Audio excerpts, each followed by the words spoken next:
నన్ను రక్షించాడు, ఈ లోకంలో తనకు సాక్షిగా ఉంచాడు. ఈ మాటలు ఎన్నిసార్లు అయినా చెప్పుకోవటానికి నాకు చాలా ఇష్టమని రోజు చెప్పుకుంటాం. నా బ్రతుకు బాగు చేశావయ్యా, నా జీవితం మార్చావయ్యా, నీ సొంతైన బిడ్డగా చేసుకున్నావయ్యా, నీ పాట పాడుకునే భాగ్యం నాకు ఇచ్చావు, నీ పేరు పెట్టుకునే భాగ్యం నాకు ఇచ్చావు, నిన్ను స్తుతించే భాగ్యం నాకు ఇచ్చావు. లోకంలో ఎవరికి లేని ఆ గొప్ప కృప విశ్వాసమైన నా పట్ల, నీ పట్ల ఆయన కనుపరిచాడు. పాపాలు క్షమించాడా, జీవితాన్ని మార్చాడా, హృదయాన్ని మార్చాడా, మన ప్రార్థన ఆలకిస్తున్నాడా, మన ప్రార్థనకు జవాబిస్తున్నాడా, మీరు నా సొత్తు అన్నాడా, నా కుమారులు అన్నాడా, నా కుమార్తెలు అన్నాడా, మన పేర్లు జీవగ్రంథంలో రాశాడు. ఎక్కడ రాశాడు చెప్పండి? మన పేర్లు జీవగ్రంథంలో రాశాడు.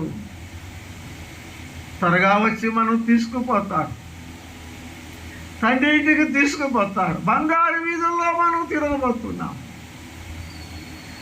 బంగారు వీధుల్లో మనం తిరగబోతున్నాం కదా. సదాకాలం మనం ప్రభువుతో ఉండబోతున్నాం. ఒక్కొక్క ధన్యత చెప్పుకుంటుంటే ఇక మనం తనివి తీరదు. మన హృదయం ఉప్పొంగాలి, తలవంచి ఏసయ్యేట సాయిగల పడతాం. ఈ దరిద్రుని క్షమించావా, ప్రేమించావా, రక్షించావా ప్రభా అని ఎప్పుడైనా ప్రార్థన చేసి ఉన్నావా? ఈ పాపిని చూసి జాలిపడ్డావా, నీ బిడ్డగా చేసుకున్నావా అని ఎప్పుడైనా ప్రార్థన చేసావా? నేను రోజు చేసుకుంటా, మనందరం చేసుకోవాలమ్మా. ఇక మన పేర్లు జీవ గ్రంథంలో రాశాడు. ఈ లోకములో చూడండి, సమూయేలు 2వ గ్రంథం, సమూయేలు 2వ గ్రంథం అన్నా చేసిన ప్రార్థన. సమూయేలు 2వ గ్రంథము, క్షమించండి, మొదటి గ్రంథం 2వ అధ్యాయం అండి. సమూయేలు మొదటి గ్రంథము అధ్యాయము 2వ అధ్యాయము వచనము 8 సత్తయ్య, వచనము 8. దరిద్రులను అధికారులతో కూర్చుండబెట్టుటకును, మహిమగల సింహాసనమును స్వతంత్రపు చేయుటకును, వారి మట్టిలోని ఎత్తువాడు ఆయనే, లేమి గల వారిని పెంట కుప్పల మీద నుండి లేవనెత్తువాడు ఆయనే. అందుట్లో మనం ఏం మాట చెప్పుకున్నాం? ఏది చెప్పుకుంటే మనకు సరిపోయింది? అన్నీ సరిపోతాయి. ఒక మాట, పెంట కుప్పలం మీద నుండి పైకి లేవనెత్తువాడు ఆయనే. ఇక మన భాగ్యం ఒకటి, రెండవది మన భద్రత. రక్షించి పాపాలు క్షమించి దేవుడు నిన్ను విడిచిపెట్టల, అట్లా వదిలేలా. మన భద్రత గొప్పది, మన భాగ్యం గొప్పది. భాగ్యం అంటే దేవుడు నమ్ముకుంటే వెండి బంగారము, పొలాలు, ఆస్తులు, పంట, ఉద్యోగాలు అవి ఇస్తాడు. అది కాదు మన భాగ్యం. అది వాళ్ళకి ఇచ్చాడు. మనకేమిచ్చాడు? రక్షణ ఇచ్చాడు. మనకేమిచ్చాడు? పరిశుద్ధాత్మనిచ్చాడు.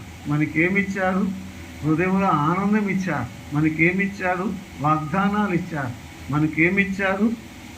పరలోకం ఇచ్చాడు. మన జీవితాలు ధన్యం చేశాడు. మన భద్రత. యోధా పత్రిక ఒకే అధ్యాయం ఉంటుంది. మొదటి వచనం చదువుకుందామని. యోధా పత్రిక వచనము 1 అనండి. యోధా పత్రిక వచనము 1. యేసుక్రీస్తు దాసుడును యాకోబు సహోదరుని యోధా, తండ్రి అయిన దేవుని యందు ప్రేమింపబడి, ఏమైంది? యేసుక్రీస్తునందు దేవుడు మనల్ని ఏం చేశాడు చెప్పండి? యేసుక్రీస్తునందు దేవుడు నిన్ను నన్ను భద్రపరిచాడు. మన భద్రత గొప్పది. యేసు ప్రభువు నమ్ముకున్న మనల్ని ఎవరు ఏం చేయలేరు. మన భద్రత గొప్పది. ఇశ్రాయేలును కాపాడువాడు కునుకడు నిద్రపోడు. ఆ రాత్రి తండ్రి నుంచి మామ ఇంటికి పారిపోతున్నాడు. ఎవరు? యాకోబు. అది అరణ్యం, భీకరమైన అరణ్యం అనే మాట ఉన్నదండి ద్వితీయోపదేశ కాండంలో. ఎవరు తోడుగా ఉన్నారు? కటిక చీకటి, దిక్కులేని వాడుగా ఉన్నాడు, పారిపోతున్నాడు. ఆ రాత్రి యాకోబుకు కాపుదల ఎవరు? యాకోబుకు భద్రత ఎవరు? యాకోబును ఎవరు పలకరించారు? యాకోబును ఎవరు తట్టి లేపారు? యెహోవా దేవుడు తట్టి లేపారు. ఒక ఆవరించాడని ఉంటుందండి. దేవుని కృప ఆయన ఏం చేసింది? ఆవరించాడు, కాపాడాడు. మన భద్రత, విశ్వాసి మన భద్రత ఎంతో గొప్పది. యోహాను సువార్త 10వ అధ్యాయం అండి. యోహాను సువార్త 10వ అధ్యాయం 28, 29 చదువుకుందామండి. మన భద్రత 28. నేను వాటికి నిత్య జీవం ఇచ్చుతున్నాను, అవి ఎన్నటికీ నశింపవు. ఎవడును వాటిని నా చేతిలో నుంచి అపహరింపడు. నా తండ్రి చేతిలో నుంచి అపహరింపడు. నేను నా గొర్రెలకు నిత్య జీవం ఇస్తున్నానన్నాడు. ఎవరు వాటిని నా చేతిలో నుంచి దొంగిలించలేదంటున్నాడు.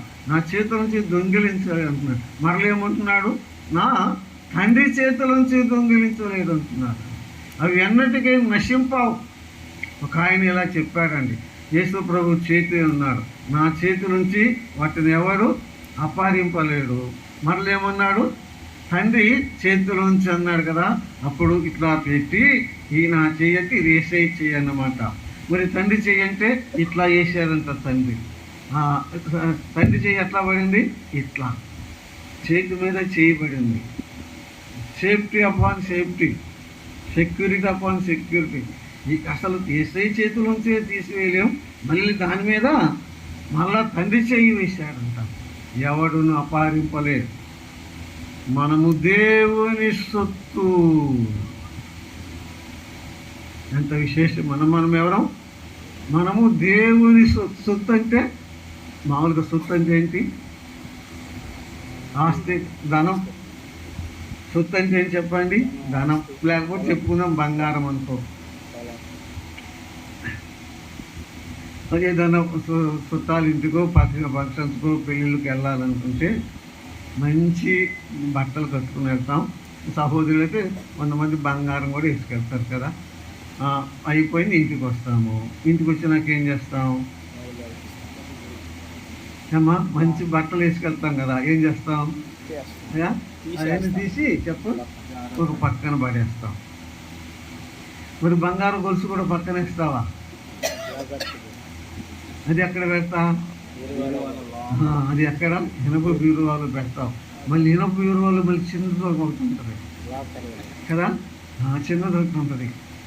పెద్ద బీరువా, దాంట్లో మళ్ళీ చిన్నది, మళ్ళీ దాంట్లో పెట్టి తాళం వేసి ఇట్టిట్టు కదా.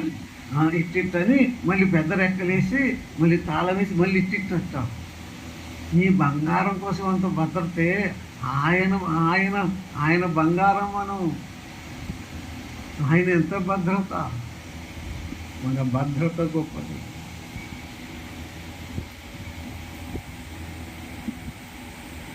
ఏమి దిగులొద్దు, చింతవద్దు. మన భాగ్యం గొప్పది.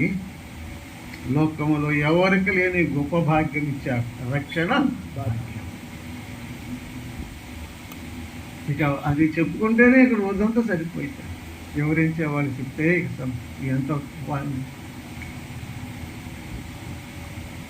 నీ జీవితం మార్చాడా, నీ చరిత్ర మార్చాడా, నీ నడక మార్చాడా, నిన్ను ధన్యుడిగా చేశాడా, అపరాధివి ఆరాధికుడు అయిపోయావా? దూరస్తుడివి సమీపస్తుడు అయ్యావా? దేవుని ఎరగను మనం దేవుని స్తుతించే భాగ్యం ఇచ్చాడా? నిజదేవుని ఆరాధించే ఆరాధికులుగా చేశాడు.